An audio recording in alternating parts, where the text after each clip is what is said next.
সালাম আলাইকুম সবাইকে। অ্যাডমিশনের ক্লাস নিয়ে শিখতে আব্দুল্লাহ আবার চলে আসলাম তোমাদের সঙ্গে। আজকে আমরা যেই বিষয়টা নিয়ে পড়াবো, আমি বলতে পারি এখান থেকে অন্তত একটা প্রশ্ন তুমি যেখানেই বাংলা বিষয়ক ভর্তি পরীক্ষা দাও না কেন সেখানে আসবেই। আসবে মানে আসবেই। মানে এটা রীতিমতো বলতে পারো যে প্রশ্ন আউট করে দিলাম। তার কারণ আজকে আমরা যেই চ্যাপ্টারটা পড়বো সেটা হলো সোনার তরী। সোনার তরী সংক্রান্ত বিগত বছরের অ্যাডমিশনে আসা প্রশ্নের সমাধান। তুমি বাংলা সাহিত্য উত্তর করবা আর সেখানে কাজী নজরুল ইসলাম এবং রবীন্দ্রনাথ ঠাকুরকে নিয়ে প্রশ্ন আসবে না, এটা আসলে ভাবাই যায় না। তাই রবীন্দ্রনাথ নিয়ে খুব ভালো মতো জানাটা আমাদের জন্য খুব গুরুত্বপূর্ণ। আমরা চলে যাই প্রথম প্রশ্নে, যেটা এসেছিল ঢাবিতে 22-23 তরু ছায়া মসিমাখা গ্রামখানি কোথায় আঁকা। এটা পরপারে হবে এটার শুদ্ধ উত্তর, পরপারে। সোনার তরী কবিতার কিছু চরণ আমরা দেখি। পরপারে দেখি আঁকা তরু ছায়া মসিমাখা গ্রামখানি মেঘে ঢাকা প্রভাত বেলা এপারেতে ছোট ক্ষেত আমি একেলা।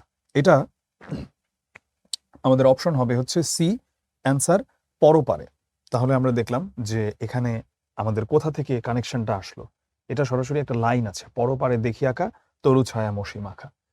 রাশি রাশি ভাড়া ভাড়া শব্দের এই ধরনের ব্যবহারকে আমরা কি বলি? এটা ঢাবিতে এসেছিল আজ থেকে অনেক বছর আগে, মানে এক যুগ আগে এসেছিল এটা। সো এই ধরনের ব্যবহারকে আমরা কি বলি? আমরা এদেরকে বলি নির্ধারক বিশেষণ। এদেরকে আমরা কি বলি? নির্ধারক বিশেষণ। সোনার তরী কবিতায় বাঁকা জল বলতে প্রতীকী অর্থে আসলে কি বোঝানো হয়েছে? আমরা একটু দেখি এটা। বাঁকা জল বলতে আসলে কি বোঝানো হয়? বাঁকা জল বলতে মূলত বোঝানো হয়েছে কাল স্রোত, চারিদিকে বাঁকা জল করিছে খেলা। ধান ক্ষেতটি একটা ছোট দ্বীপের আঙ্গিকে আমরা কিন্তু কল্পনা করি, মানে আমরা কল্পনা করি বলতে রবীন্দ্রনাথ ঠাকুর এভাবেই জিনিসটাকে চিত্রিত করেছেন, একটা ছোট দ্বীপের মতো ধান ক্ষেতটাকে। তার পাশে ঘূর্ণায়মান স্রোতের উদ্দামতা, নদীর বাঁকা জলস্রোতে বেষ্টিত যেই ছোট ক্ষেতটা সেটা যেন মানে বিলীন হয়ে যাবে এরকম একটা ইঙ্গিত রয়েছে। তো বাঁকা জল বলতে এখানে অনন্ত কাল স্রোতের প্রতীককে আমরা বুঝে থাকি। এখানে বলা হয়েছে অনন্ত কাল স্রোতের প্রতীককে। তারপরে আমরা এভাবে আসলে ভাবতে পারি যে দেখো ওখানে কি লাইনটা কেমন, চারিদিকে বাঁকা জল করিছে খেলা। আমরা এখানে যদি দেখি কবির ব্যক্তিসত্তা, ব্যক্তিসত্তার কোনো প্রশ্নই আসে না এখানে, কারণ এখানে ব্যক্তিসত্তা হচ্ছেন যিনি কৃষক, তিনি হচ্ছেন কবির ব্যক্তিসত্তা হিসাবে তাকে বলা যায়। মহাকাল, মহাকালের প্রতীক কে এখানে? মহাকালের প্রতীক হচ্ছে ওই নৌকা। কবির সৃষ্টিকর্ম কি? কবির সৃষ্টিকর্ম হচ্ছে এখানে ধানগুলো।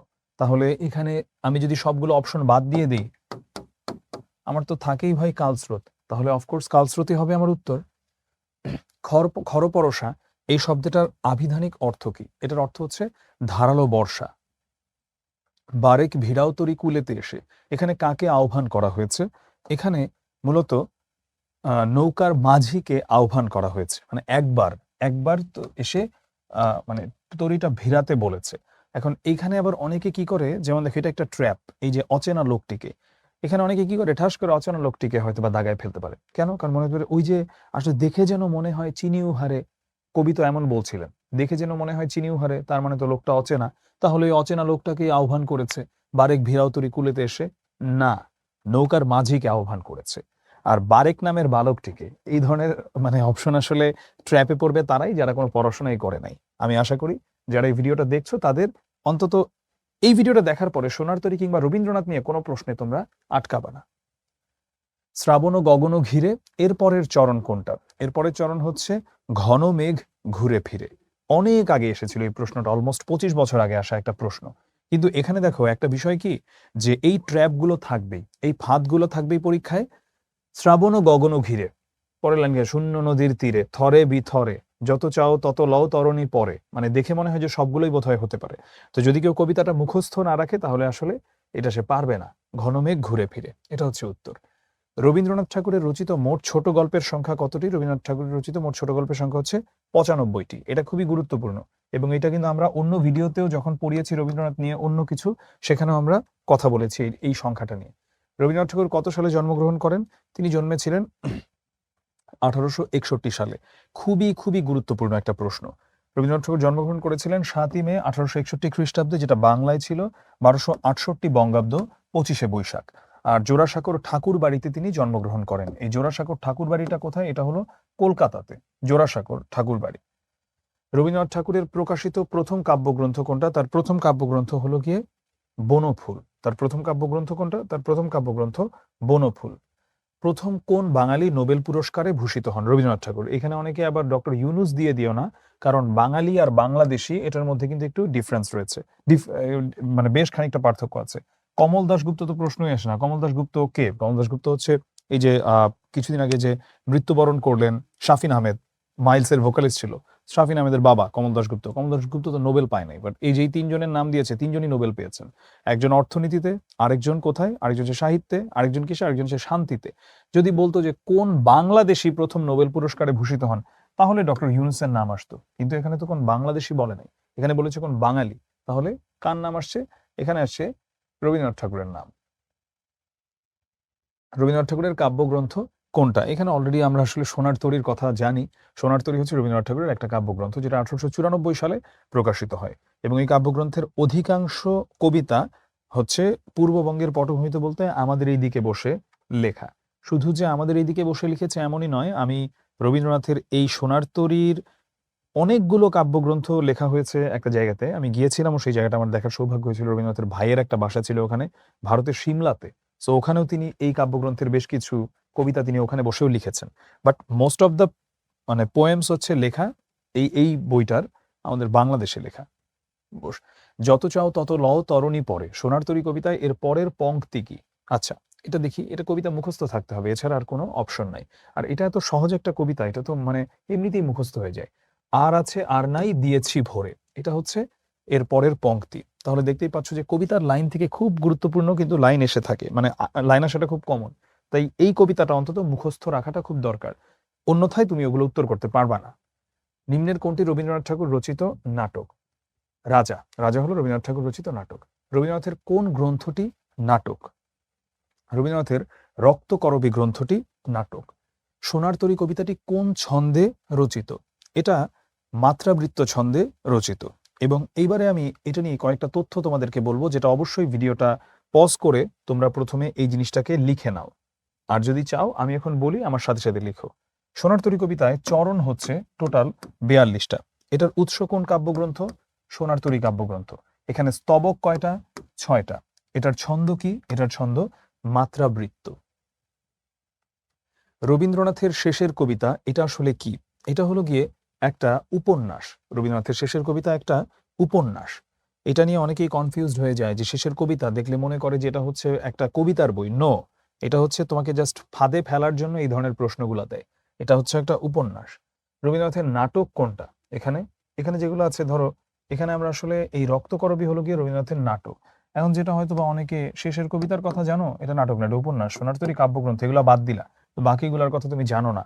তো তখন তুমি কি করবা? এখানে আসলে কিছু করার নাই। আমাদের কবি পরিচিতিতে যা আছে রবীন্দ্রনাথ সম্পর্কিত, সেগুলো একদম ভালো মতো ঠোঁটস্থ থাকতে হবে, তাহলেই আমরা এই ধরনের প্রশ্ন উত্তর করে আসতে পারবো। কবি রবীন্দ্রনাথ ঠাকুর তার সোনার তরী কবিতাটি যে স্থানে রচনা করেন, শিলাইদহে। শিলাইদহটা কোথায়? কোথায় এটা? শিলাইদহটা হচ্ছে কুষ্টিয়াতে, সেখানে তিনি এটা রচনা করেন। ওগো তুমি কোথা যাও কোন বিদেশে, এখানে তুমি কে? আমি একটু আগে এটা বলেছি, তুমি হচ্ছ মাঝি। সোনার তরী কবিতায় মহাকালের প্রতীক মাঝিকে উদ্দেশ্য করে কৃষক বলেন, ওগো তুমি কোথা যাও কোন বিদেশে, বারেক ভিড়াও তরী কুলেতে এসে। আচ্ছা, মাঝিকে কেন মহাকালের প্রতীক বলা হয়েছে এটা নিয়ে আমরা একটু জানি। কারণ মানুষ সৃষ্টিকে এমনভাবে মূল্যায়ন করে, কিন্তু সৃষ্টির পেছনে যেই মানুষটা থাকে তাকে কিন্তু সেভাবে মূল্যায়ন করে না। বা বলতে পারো আরো স্পেসিফিক্যালি যে মানুষের সৃষ্টিটা সময়ের সাথে সাথে টিকে থাকে, কিন্তু মানুষ টিকে থাকে না, মানুষ হারিয়ে যায়। আমরা আজকে রবীন্দ্রনাথের সৃষ্টি নিয়ে কথা বলছি। রবীন্দ্রনাথ কোথায়? রবীন্দ্রনাথ তো অনেক আগে মৃত্যুবরণ করেছেন, সেই 1941 সালে রবীন্দ্রনাথ শেষ, মহাকালের অতল গহ্বরে হারিয়ে গেছেন, কিন্তু তার সৃষ্টিকর্মগুলো সেগুলো এখনো টিকে আছে আমাদের মাঝে। আমরা কিন্তু সেগুলো নিয়ে কথা বলছি। সোনার তরী কবিতার তরী বেয়ে আসা মাঝি, তিনি কিসের প্রতীক? মহাকালের প্রতীক। সোনার তরী কবিতার কতিপয় তথ্য যেগুলো তোমরা মাস্ট নোট ডাউন করবা, ভিডিওটা পজ করে বা আমার সঙ্গে সঙ্গে করো। কবিতায় মাঝি কি? মহাকালের প্রতীক। সোনার ধান কি? সোনার ধান হলো মহৎ সৃষ্টি, যেগুলো সৃষ্টি করেছে। অর্থাৎ যদি তুমি কৃষকের জায়গায় কবিকে কল্পনা করো, তাহলে সোনার ধানগুলো হলো কবির সকল সাহিত্যকর্ম বা সৃষ্টি। নিঃসঙ্গ প্রতীক্ষা কি? অনিবার্য মৃত্যুর জন্য প্রতীক্ষার ইঙ্গিত। কেন এটা নিঃসঙ্গ প্রতীক্ষা? কারণ দিন শেষে মানুষ সেই মৃত্যুর জন্য প্রতীক্ষা করে, সেটা নিঃসঙ্গ, সে একাই সেই প্রতীক্ষায় রত থাকে। মহাকালের প্রতীক। সোনার তরী কবিতায় বাংলা কোন মাসের নাম উল্লেখ আছে? বাংলা শ্রাবণ মাসের নাম উল্লেখ আছে। সোনার তরী কবিতার উদ্ধৃতি: শ্রাবণ গগন ঘিরে ঘন মেঘ ঘুরে ফিরে, শূন্য নদীর তীরে রহিনু পড়ি, যাহা ছিল নিয়ে গেল সোনার তরী। সোনার তরী কবিতা কোন ছন্দে রচিত? এটা মাত্রাবৃত্ত ছন্দে রচিত। অনেক জায়গাতে এসেছে, অনেক জায়গাতে এসেছে প্রশ্নটা। সোনার তরী কবিতায় নৌকা কিসের প্রতীক? আমরা দেখি সোনার তরী কবিতায় নৌকা হচ্ছে মহাকালের প্রতীক। এখন তুমি বলতে পারো যে আসলে নৌকা মহাকালের প্রতীক না মাঝি মহাকালের প্রতীক। আসলে এই দুইটা একসাথে আমাদের আসবে না অপশনে, বাট টেকনিক্যালি স্পিকিং দুইটাই আসলে এখানে মহাকালের প্রতীক বোঝায়। কারণ কবিতাটাকে যদি তুমি দেখো, কিছু যুক্তিতে সেটা মাঝিকেও বলা যায় মহাকালের প্রতীক, নৌকাকেও বলা যায় মহাকালের প্রতীক। তো এখানে রবীন্দ্রনাথ ঠাকুরের সোনার তরী কাব্যগ্রন্থের নাম কবিতা, নাম কবিতা মানে হচ্ছে টাইটেল কবিতা আর কি। ধরো এই কাব্যগ্রন্থটা যেই নামে, এই কবিতাটাও সেই নামে, তাই এটাকে বলা হয় নাম কবিতা বা টাইটেল কবিতা। এখানে তরী বা নৌকা হলো মহাকালের প্রতীক হিসেবে ব্যবহৃত হয়েছে। রাশি রাশি ভাড়া ভাড়া, সোনার ধান যাহা ছিল নিয়ে গেল সোনার তরী, এটা কার ঠাঁই হলো না? এখানে যাই হোক ভেঙে ভেঙে বুঝেছে কার ঠাঁই হয় নাই, এটা আমরা সবাই বুঝি কৃষকের ঠাঁই হয় নাই। সোনার তরীতে কৃষকের ঠাঁই হয় নাই, কারণ কৃষক এখানে বলছে কথাটা এমন ভাবে, ঠাঁই নাই ছোট সে তরী, আমারই সোনার ধানে গিয়েছে ভরি। আমি যদি এটার ব্যাখ্যায় যাই, সৃষ্টিকর্মকে মহাকাল গ্রহণ করে, কিন্তু যিনি সৃষ্টিকর্মের নেপথ্যে নায়ক বা সৃষ্টিকর্মের পেছনের মানুষটা, তাকে মহাকাল গ্রহণ করে না। গান গেয়ে তরিবে কে আসে পারে, এর পরের চরণটি হচ্ছে দেখে যেন মনে হয় চিনি উহারে। এই যে এটা হচ্ছে বি, দেখে যেন মনে হয় চিনি উহারে। সোনার তরী কবিতা ভুক্ত ভরাপালে চলে যায়, এই চরণের পরের চরণটি ভরাপালে চলে যায় কোনো দিকে নাহি চায়। এখন এই যে এই জন্যই বলছি যে এটাকে আসলে তোমার মুখস্থ করাটা হচ্ছে সবচেয়ে ভালো পদ্ধতি এই কবিতাটাকে। এছাড়া তুমি এই ধরনের প্রশ্নগুলো উত্তর করার আর কোনো পথ নাই, তুমি উত্তর করতে পারবা না, তোমার ভুল যেতে পারে, তাই কবিতাটা মুখস্থ রাখতে হবে। সোনার তরী কবিতায় কি নিরূপায়? যে ঢেউগুলি নিরূপায়, সরাসরি কবিতার লাইন আছে এটা। এখন এই জন্যই আসলে ঘুরে ফিরে ওটাই বলবো যে এই কবিতায় রবীন্দ্রনাথ সম্পর্কিত প্রশ্ন ছাড়া বা অনুধাবনমূলক প্রশ্ন ছাড়া এরকম কোনো প্রশ্ন আসলেই তুমি আটকে যাবা যদি তুমি কবিতা মুখস্থটা না রাখো। সোনার তরী কবিতায় সোনার ধান কথাটি ব্যবহৃত হয়েছে কয়বার? এটা হয়েছে 2 বার। কবিতা মুখস্থ থাকলে এগুলো অ্যান্সার করার কোনো কাহিনীই না। তরু ছায়া মসি মাখা, এটা কোন রঙের প্রসঙ্গ? এটা হচ্ছে কালো। ওপারের মেঘে ঢাকা গ্রামটি যেমন গাছের ছায়ায় কালো রঙে মাখানো, তরু ছায়া মসি মাখা দ্বারা কালো রঙকে মূলত বোঝানো হয়েছে। সোনার তরী কবিতার পংক্তি সংখ্যা কত আমরা দেখি, এখানের পংক্তি সংখ্যা হচ্ছে 42টি। মানসী কি আসলে? মানসী হচ্ছে একটা কাব্যগ্রন্থ এবং পত্রিকা, রবীন্দ্রনাথ ঠাকুর কর্তৃক রচিত একটা বাংলা কাব্যগ্রন্থ, যেটা 1890 সালে প্রকাশিত হয়। মানসী একটা মাসিক সাহিত্য, মানসী হলো, এখানে আমরা দেখি যে বাংলা কাব্যগ্রন্থ যেটা 1890 সালে প্রকাশিত হয়। তাহলে আমরা বুঝলাম যে হ্যাঁ, এটা তো কাব্যগ্রন্থ, যেটা প্রকাশিত হয় কখন? মানসী প্রকাশিত হয়েছিল 1890 সালে, একটা কাব্যগ্রন্থ। আর মানসী নামে একটা মাসিক সাহিত্য পত্রিকাও ছিল। আলোকচিত্র সংক্রান্ত ব্যবসা প্রতিষ্ঠান হপসিং কোম্পানির কার্যালয়ে অনুষ্ঠিত আড্ডা থেকে এই পত্রিকাটা আত্মপ্রকাশ করেছিল। এই তথ্যগুলো হয়তো তোমাদের জানার সুবিধার্থে দিলাম, কিন্তু এগুলো থেকে প্রশ্ন আসবে বিষয়টা এমন নয়। কিন্তু আমি বলে রাখলাম যে কারণ তোমরা তো জানতেই চাইতে পারো যে মানসী কাব্যগ্রন্থ বুঝলাম রবীন্দ্রনাথ ঠাকুরের লেখা, কিন্তু পত্রিকা এইটার ব্যাকগ্রাউন্ডটা যদি একটু বলতেন, তাই এই জন্য একটু বললাম। রবীন্দ্রনাথ ঠাকুর রচিত সর্বশেষ গল্পের নাম কি? তার রচিত সর্বশেষ গল্পের নাম হচ্ছে মুসলমানির গল্প। আর রবীন্দ্রনাথ ঠাকুরের প্রথম ছোট গল্প হচ্ছে ভিখারিনী, আর তার প্রথম গল্প গ্রন্থ হচ্ছে বনফুল। এখন এই যে বললাম মুসলমানির গল্প, দেখো এখানেই আমাদের ওই ট্র্যাপ গুলা থাকে। এখানে আছে মুসলমানের গল্প, অনেকে ঠাস করে এটা দাগায় ফেলবে। তোমার প্রথম কাজ হবে প্রশ্নটাকে পুরো মনোযোগ দিয়ে পড়া, এরপরে প্রত্যেকটা উত্তর সম্পূর্ণ মনোযোগ দিয়ে পড়া। যদি তুমি এটা না করো তাহলে কিন্তু তুমি এরকম অনেক কিছু মিস করে যেতে পারো। মুসলমানির গল্প, এটা হলো রবীন্দ্রনাথ ঠাকুরের সর্বশেষ গল্পের নাম। ভিখারিনী ছোট গল্পটি কার লেখা? রবীন্দ্রনাথ ঠাকুরের লেখা, মাত্রই বললাম। তার উল্লেখযোগ্য আরো বেশ কিছু ছোট গল্প আছে, যেমন দেনা পাওনা, ক্ষুধিত পাষাণ, মণিহারা, কঙ্কাল, পোস্টমাস্টার হৈমন্তী, অপরিচিতা কিংবা শুভা। ছোট প্রাণ, ছোট ব্যথা, ছোট ছোট দুঃখ কথা। এর পরের পংক্তি কোনটি? এর পরের পংক্তি হচ্ছে বর্ষাযাপন কবিতা থেকে নেওয়া হয়েছে, নিতান্তই সহজ সরল। এটা হচ্ছে গিয়ে এর পরের পংক্তি। এখন এই ধরনের প্রশ্ন আসার সম্ভাবনা খুবই অল্প, কিন্তু তারপরে আমরা এই ধরনের কিছু প্র্যাকটিস করে যাব, কারণ এটা সরাসরি আমাদের বইয়ে নাই। এটা হলো সোনার তরী কাব্যগ্রন্থে একটা কবিতা আছে বর্ষা যাপন, ওই বর্ষা যাপন কবিতার লাইন এটা। রবীন্দ্রনাথের যেমন সঞ্চয়িতা, নজরুলের সঞ্চিতা, তেমনি আমরা তাহলে দেখি যে জসীমউদ্দিনের কোন বই, জসীমউদ্দিনের আত্মজীবনীমূলক বর্ণনা হলো কোনটা, সেটা হলো সুচয়নী। আত্মজীবনীমূলক বর্ণনা জসীমউদ্দিনের সুচয়নী। সোনার তরী কবিতায় ছোট সেতরি বলতে কি বোঝানো হয়েছে? সময়ের নিষ্ঠুরতাকে বোঝানো হয়েছে। সোনার তরী কাব্যের নাম কবিতা হচ্ছে নাম কবিতা বা এটা যে টাইটেল কবিতাটা সোনার তরী, বিপুল আলোচনা ও নানামুখী ব্যাখ্যায় নতুন নতুন তাৎপর্য অভিষিক্ত। তো এই কবিতায় ছোট সেতরি বলতে সোনার তরীতে মহৎ সৃষ্টিরই স্থান সংকুলান হলেও শিল্পীর কোনো জায়গা হয় না, এই বিষয়টিকেই বোঝানো হয়েছে। এটাকে বলা হয়েছে ছোট সেতরি। সোনার তরী কবিতায় আমি কি প্রতীকী অর্থে, আমি হচ্ছে গিয়ে শিল্পস্রষ্টা কবি, অর্থাৎ কবি নিজেকেই হচ্ছে এখানে আমি বলেছেন আর কি।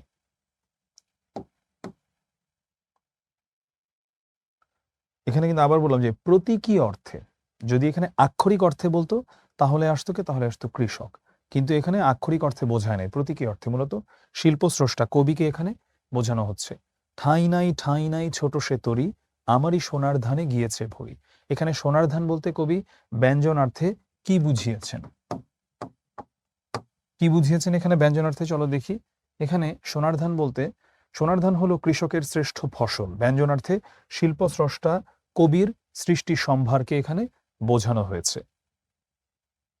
শেষের কবিতা কোন ধরনের রচনা? শেষের কবিতা রবীন্দ্রনাথ ঠাকুর রচিত একটি বিখ্যাত উপন্যাস। এটা আসলে আমরা এই ট্র্যাপটা হচ্ছে সব অ্যাডমিশন টেস্টে দেখা যায় বা যে কোনো টেস্টে এই কাজটা করে। আমার মনে পড়ে আজ থেকে অনেক বছর আগে যখন আমি ক্যারেট কলেজে অ্যাডমিশন টেস্ট দেই, আমি ক্যারেট কলেজেই পড়াশোনা করেছি, সো আমার সেই ক্যারেট কলেজ অ্যাডমিশন টেস্টেও এই প্রশ্নটা ছিল যে শেষের কবিতা এটা কোন ধরনের রচনা। আমি জানতাম যেটা হচ্ছে কাব্যগ্রন্থ, এটা হচ্ছে তোমার উপন্যাস, তো অনেকেই সেটা দাগিয়ে এসেছে কাব্যগ্রন্থ বা কবিতার বই। তো এটা 1929 সালে রবীন্দ্রনাথ ঠাকুর রচিত একটি বিখ্যাত উপন্যাস। 1928 সালে প্রবাসী পত্রিকা এই উপন্যাসটা ছাপায়। রবীন্দ্রনাথ ঠাকুর কোন কবির কবিতা সম্পর্কে চিত্ররূপময় কথাটি ব্যবহার করেছেন? তো তিনি জীবনানন্দ দাশকে চিত্ররূপময় কাব্য বৈশিষ্ট্যের অধিকারী এবং বুদ্ধদেব বসু কবিকে নির্জনতম কবি বলে আখ্যা দেন। এটা আমাদের একটু দেখতে হবে যে এই দুইজন কবিকে তিনি এই দুইটা নাম দিয়েছেন, জীবনানন্দ দাশকে চিত্ররূপময় এবং বুদ্ধদেব বসুকে নির্জনতম কবি। তাই এখানে আমরা কার সম্পর্কে দেখতে পাচ্ছি চিত্ররূপময়, তার মানে কি, তার মানে আমাদের জীবনানন্দ দাশ। রবীন্দ্রনাথ ঠাকুরের ছোট গল্প রচনার স্বর্ণযুগ কোথায়? স্বর্ণযুগ হচ্ছে আমাদেরই শিলাইদহে, অর্থাৎ কুষ্টিয়ায়, যেখানে রবীন্দ্রনাথের একটা বাড়ি আছে, কুঠি বাড়ি। রবীন্দ্রনাথ ঠাকুর কোন রচনাটি কাজী নজরুল ইসলামকে উৎসর্গ করেন? এটা হলো গিয়ে তার একটা নাটক, যেটা হলো বসন্ত। যখন কাজী নজরুল ইসলাম যখন আলিপুর সেন্ট্রাল জেলে বন্দী, তখন রবীন্দ্রনাথ ঠাকুর তাকে বসন্ত এই গীতিনাট্যটা উৎসর্গ করেন। আর কাজী নজরুল ইসলাম রবীন্দ্রনাথ ঠাকুরকে তার কাব্য সংকলন সঞ্চিতা উৎসর্গ করেন। খুবই গুরুত্বপূর্ণ দুটো তথ্য। একটা হলো বসন্ত এই গীতিনাট্যটা কাজী নজরুলকে উৎসর্গ করেন রবীন্দ্রনাথ ঠাকুর, আর রবীন্দ্রনাথ ঠাকুরকে কাজী নজরুল ইসলাম উৎসর্গ করেন সঞ্চিতা। তাহলে এখানে উত্তর কি? বসন্ত। এবং এই সময় কাজী নজরুল কোথায় ছিলেন? তিনি তখন আলিপুরে ছিলেন, আলিপুর সেন্ট্রাল জেলে বন্দী। রূপক কবিতায় ভাববস্তুর কয়টি দিক থাকে? এখানে ভাববস্তুর দুইটি দিক থাকে। চলো কি, একটা হলো কল্পকাহিনীর মাধ্যমে কোনো বিশেষ অর্থের ইঙ্গিত বহনকারী কবিতাকে আমরা রূপক কবিতা বলি। তো রবীন্দ্রনাথ ঠাকুরের সোনার তরী হচ্ছে তেমন একটা রূপক কবিতা। যেমন এখানে একদিকে বলা হচ্ছে কৃষক, কিন্তু অন্যদিকে কৃষক দিয়ে আসলে বোঝানো হচ্ছে যিনি সৃষ্টি করেন তাকে। একদিকে বোঝানো হচ্ছে মাঝি কিংবা নৌকা, অন্যদিকে আসলে ওটার পেছনে অন্তর্নিহিত অর্থ বা প্রতীকী অর্থটা কি, সেটা হলো মহাকাল। এভাবেই কিন্তু একটা রূপক কবিতায় দেখা যায় কোনো একটা ভাববস্তুর দুইটা দিক থাকে, অর্থাৎ বলছে একটা কিন্তু আরো একটা অর্থও বোঝাচ্ছে প্রতীকীভাবে। নিম্নের কোনটি রবীন্দ্রনাথ ঠাকুরের কাব্য নয়? শেষের কবিতা একটা উপন্যাস, সেটা আমরা জানি, সো এটা রবীন্দ্রনাথ ঠাকুরের কাব্য নয়। তো শেষের কবিতা নিয়ে আরো একটা তথ্য দিই। 1928 সালে প্রবাসী পত্রিকায় এই উপন্যাসটি ছাপা হয়। রবীন্দ্রনাথের সোনার তরী কবিতার মাঝি কিসের প্রতীক? তিনি মহাকালের প্রতীক। কোন কবি রবীন্দ্রনাথের ব্যক্তিগত সচিব ছিলেন? রবীন্দ্রনাথের ব্যক্তিগত সচিব ছিলেন অমিয় চক্রবর্তী। কালের যাত্রার ধ্বনি শুনিতে কি পাও, এটা কোন উপন্যাসের বিখ্যাত লাইন? এটা শেষের কবিতার বিখ্যাত লাইন। এগুলো আসার সম্ভাবনা নাই। প্রথম কোন বাঙালি নোবেল পুরস্কারে ভূষিত হন রবীন্দ্রনাথ ঠাকুর? এবং তিনি কিসের জন্য পেয়েছিলেন সেটা? তিনি পেয়েছিলেন যে গীতাঞ্জলির ইংরেজি অনুবাদ সং অফারিংস এর জন্য 1913 সালে তিনি নোবেল পুরস্কার পান। তাহলে তিনি কবে পান এটা? তিনি পান এটা 1913-তে। এবং কিসের জন্য? সেটা হলো সং অফারিংস এর জন্য, যেটা ছিল গীতাঞ্জলির ইংরেজি অনুবাদ। রবীন্দ্রনাথ ঠাকুর কোন গ্রন্থের জন্য নোবেল পুরস্কার পান? গীতাঞ্জলির জন্য পান, কারণ এটাই তো মেইন বইটা, এটার ইংরেজি অনুবাদটা পরবর্তীতে নোবেলের জন্য মনোনীত হয়। চতুরঙ্গ কি ধরনের রচনা? চতুরঙ্গ হচ্ছে একটা উপন্যাস যেটা 1916 সালে প্রকাশিত হয় এবং এটা একটা সামাজিক মনস্তাত্ত্বিক উপন্যাস। অমল ধবল পালে লেগেছে মন্দ মধুর হাওয়া, এটি কার গানের পংক্তি? এটি রবীন্দ্রনাথ ঠাকুরের গানের পংক্তি। সোনার তরী কবিতায় উল্লিখিত সময় আমরা দেখি, সোনার তরী কবিতায় উল্লিখিত সময় হলো সকাল। রবীন্দ্রনাথ ঠাকুরের মৃত্যু কোন মাসে হয়েছিল? তার মৃত্যু হয়েছিল শ্রাবণ মাসে। সোনার তরী কবিতায় শ্রাবণ গগন ঘিরে কোন মেঘ ঘুরে ফিরে? এই যে কবিতা মুখস্থ থাকতে হবে, ঘন মেঘ ঘুরে, শ্রাবণ গগন ঘিরে ঘন মেঘ ঘুরে ফিরে, কবিতার লাইন সরাসরি এটা। নিচের কোন লেখক চিত্রশিল্পী হিসেবেও খ্যাতি লাভ করেছিলেন? তিনি হল আমাদের খুব মাল্টি ট্যালেন্টেড রবীন্দ্রনাথ ঠাকুর। কোনটি রবীন্দ্রনাথের রচনা নয়? এখানে আমরা দেখতে পাই রবীন্দ্রনাথের রচনা নয় হচ্ছে রক্তকমল। এখন বলতে পারি যে আমি জানিও না রক্তকমল কার রচনা, আমার জানার দরকার নেই রক্তকমল কার রচনা। বিসর্জন রবীন্দ্রনাথের রচনা, এটা আমি জানি। রক্তকরবী ওনার রচনা, এটা আমি জানি। যোগাযোগ ওনার রচনা, এটা আমি জানি। তো রক্তকমল কার লেখাটা আমার জানার দরকার নাই, কিন্তু রবীন্দ্রনাথের রচনা না, এই ব্যাপারে আমি নিশ্চিত। রবীন্দ্রনাথ ঠাকুর মুক্তধারা কি ধরনের রচনা? এটা হলো একটা নাটক। রবীন্দ্রনাথ ঠাকুরের সোনার তরী তিনি কোথায় বসে লিখেছিলেন? এখানে কিন্তু এই দেখো একটা উত্তর আছে, যদি এখানে সিমলা, ঠিক আছে, কিন্তু সিমলায় বসে আসলে তিনি লিখেন নাই। সোনার তরী এই তথ্য মানে এই প্রশ্নটার মাঝেও যদি একটু আংশিক সীমাবদ্ধতা রয়েছে। সোনার তরী বলতে এখানে মূলত বোঝানো হচ্ছে সোনার তরী কবিতাটাকে, সোনার তরী কাব্যগ্রন্থকে না। সোনার তরী কাব্যগ্রন্থের কিছু কবিতা আছে যেটা বলছিলাম আমি, সিমলায় বসে তিনি লিখেছেন, কিন্তু মূলত সোনার তরী যেই কবিতাটা আমরা পড়ছি এখানে, এটা কুষ্টিয়ায় বসে তিনি লিখেছেন। আর যে কোনো অপশন আসলে আমরা এখানে কুষ্টিয়া দিব, ঠিক আছে, যদি অন্য কোনো অপশন থাকে আমরা কুষ্টিয়া দিব। সোনার তরী কবিতাটি কোন ছন্দে রচিত? এটা অনেকবার এসেছে প্রশ্নটা, এটা মাত্রাবৃত্ত ছন্দে রচিত। সোনার তরী কোন গ্রন্থের কবিতা? অনেকবার বললাম সোনার তরীর কবিতা, টাইটেল কবিতাই এটা। তরু ছায়া মসি মাখা, এই শব্দবন্ধনে মসি কি অর্থে ব্যবহৃত হয়েছে? মসি মানে হচ্ছে কালো রং, তো এখানে আসলে মসি শব্দের যদিও প্রকৃত অর্থ কলম, এখানে কালি অর্থে ব্যবহৃত হয়েছে। যেমন একটা প্রবাদ আছে যে অসির চেয়ে মসি অধিকতর শক্তিশালী। অসি মানে হচ্ছে সোর্ড বা তরোয়াল, আর মসি মানে কি? মসি মানে হচ্ছে কলম। কিন্তু এখানে আসলে কলম বা কালি মূলত এখানে অন্ধকার বোঝানো হয়েছে বা কালো বোঝানো হয়েছে। তরু ছায়া মসি মাখা মানে এখানে বুঝিয়েছে একদম যে গাছের ছায়াটায় দিয়ে মানে কালো ঘুটঘুটে অন্ধকার হয়ে আছে, এমন আর কি বোঝাচ্ছে। রবীন্দ্রনাথ ঠাকুর রচিত শেষ ছোট গল্পটির নাম কি? আমি এটা বেশ কয়েকবার অলরেডি বললাম, এটা হলো মুসলমানির গল্প। মৃত্যুর কয়েক সপ্তাহ আগে বাংলা আষাঢ় 1326 সালে, বলবো 1326-এ রবীন্দ্রনাথ ঠাকুর তার শেষ ছোট গল্প মুসলমানির গল্প এটা রচনা করেন। মৃত্যুর অল্প কিছু আগে। রবীন্দ্রনাথ ঠাকুর জন্মগ্রহণ করেন কোথায়? কলকাতার জোড়াসাঁকোতে। কোনটি রবীন্দ্রনাথ ঠাকুরের নাটক? এটা হলো ডাকঘর। কতিপয় রবীন্দ্রনাথ ঠাকুরের নাটকের নাম রাজা, তাসের দেশ, চিত্রাঙ্গদা, মুক্তধারা, রক্তকরবী, নটির পূজা, বিসর্জন ইত্যাদি। ঘরে বাইরে গ্রন্থের রচয়িতাকে? ঘরে বাইরে গ্রন্থের রচয়িতা হলো গিয়ে রবীন্দ্রনাথ ঠাকুর। ঐকতান কবিতাটি কার লেখা? ঐকতান কবিতাটি রবীন্দ্রনাথ ঠাকুরের লেখা। তারপরে আমরা আসি যে নৌকাডুবিটা কি? নৌকাডুবি হচ্ছে রবীন্দ্রনাথের একটা উপন্যাস। রবীন্দ্রনাথ ঠাকুরের উল্লেখযোগ্য উপন্যাসগুলো গোরা, চোখের বাড়ি, চতুরঙ্গ, ঘরে বাহিরে, 4 অধ্যায়, শেষের কবিতা, 2 বোন এবং যোগাযোগ।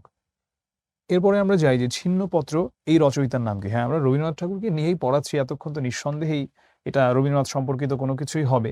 রবীন্দ্রনাথ ঠাকুরের ছিন্নপত্র মূলত তার ভাতিজি ইন্দিরা দেবী চৌধুরানীকে নিয়ে লেখা ছিল। ইন্দিরা দেবী চৌধুরানীর আরো একটা পরিচয় আছে, তিনি কিন্তু প্রমোদ চৌধুরীর ওয়াইফ, এবং রবীন্দ্রনাথ ঠাকুরের বহু লেখা ইংরেজিতে অনুবাদ করেছেন তার ভাতিজি। তো জাস্ট কিছু এক্সট্রা তথ্য দিলাম আর কি। এবং চাচার সঙ্গে ভাতিজির এত সৌহার্দ্যপূর্ণ একটা সম্পর্ক ছিল, যদি কখনো তোমার শান্তিনিকেতনে যাবার সৌভাগ্য হয়, সো ওখানে মিউজিয়ামে দেখবা অনেক চিঠি আছে, যে চিঠিগুলো রবীন্দ্রনাথ লিখেছেন তার ভাতিজিকে, ইন্দিরা দেবী চৌধুরানীকে। ইন্দিরা দেবী চৌধুরানী রবীন্দ্রনাথকে লিখেছেন। ইন্দিরা দেবী চৌধুরানীর আরো একটা পরিচয় আছেন, আমাদের ভারতবর্ষের সর্বপ্রথম মহিলা ICS অফিসার ছিলেন ইন্দিরা দেবী চৌধুরানী। প্রমোদ চৌধুরীর ওয়াইফ। অর্থাৎ তুমি তো এখন দেখছো বিসিএস, যখন আইসিএস ছিল ইন্ডিয়ান সিভিল সার্ভিস, সো সেখানকার প্রথম মহিলা অফিসার ছিলেন এই ইন্দিরা দেবী চৌধুরানী। রবীন্দ্রনাথের কোন গ্রন্থটি নাটক? রক্তকরবী। এটা নিয়ে অলরেডি অনেকবার বলেছি এবং রক্তকরবী নিয়ে বহুবার প্রশ্ন এসেছে। কোনটি রবীন্দ্রনাথ ঠাকুরের রচনা নয়? মৃণালিনী, এটা হলো বঙ্কিমচন্দ্র রচিত একটা উপন্যাস। এখন আবার ওই একই কথায় আসি, প্রসেস অফ এলিমিনেশনের কথায়, যে ভাই আমি তো জানি না যে মৃণালিনী কার লেখা না লেখা, আমি কি করব? আমি এটা জানি রবীন্দ্রনাথের কই পরিচিতি থেকে যে রাজা ওনার লেখা, চতুরঙ্গ ওনার লেখা, মুক্তধারা ওনার লেখা। সো আমি এলিমিনেট করে দেবো অপশনস গুলোকে, আমার কাছে থাকে একটা মৃণালিনী, তো আমি এটা হলো তখন উত্তর হিসেবে দাগিয়ে দিলাম। এই ছিল আমাদের আজকে সোনার তরী এবং রবীন্দ্রনাথ নিয়ে আলোচনা। এবং আমি তোমাদেরকে যেটা প্রথমেই বলেছি যে রবীন্দ্রনাথ, নজরুল, এই দুইটা ক্যারেক্টার আমাদের জন্য এতটাই গুরুত্বপূর্ণ, সেটা বাংলাদেশের যে কোনো প্রকার সেটা হোক অ্যাডমিশন টেস্ট, হোক চাকরির পরীক্ষা, যদি সেখানে বাংলা সাহিত্য থেকে প্রশ্ন আসে, তাহলে রবীন্দ্রনাথ আর কাজী নজরুলকে নিয়ে প্রশ্ন আসবেই। তাই আমাদের এই চ্যাপ্টারটা সবচেয়ে গুরুত্ব দিয়ে পড়া উচিত। শুধু এই চ্যাপ্টার নয়, রবীন্দ্রনাথ এবং নজরুলের কবি পরিচিতি, লেখক পরিচিতিটা একদম খুব ভালো মতো আমাদের পড়া উচিত। সবার জন্য অনেক অনেক শুভকামনা থাকলো। শিখর সঙ্গেই থেকো।